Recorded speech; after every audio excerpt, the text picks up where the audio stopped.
Il y a certaines règles dans le football, mais tout le monde ne semble pas les connaître. Après une finale épique entre la France et l'Argentine le 18 décembre dernier, les Sud-Américains se sont imposés au tir au but pour remporter la 3e Coupe du Monde de l'histoire de leur pays.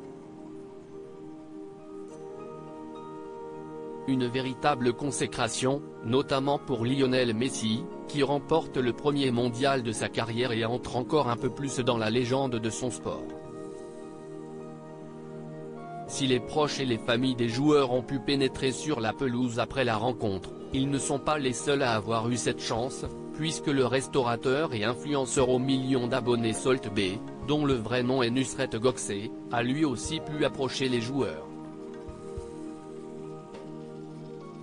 Ce dernier, qui compte près de 50 millions d'abonnés sur Instagram, a pu avoir accès aux joueurs argentins et il en a profité pour prendre le trophée dans les mains à plusieurs reprises et faire de nombreuses photos avec les Argentins.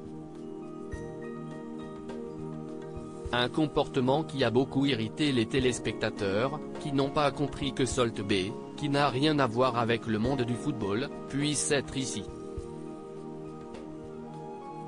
Depuis, la FIFA, Fédération internationale de football association, a ouvert une enquête afin de déterminer comment ce dernier a pu se rendre aussi facilement sur la pelouse du stade. Après avoir étudié la question, la FIFA est en train d'établir de quelle manière des individus ont eu accès sans autorisation au terrain après la cérémonie de clôture au stade Lusail le 18 décembre. Les mesures appropriées seront prises en interne, a indiqué un porte-parole de l'instance à la BBC.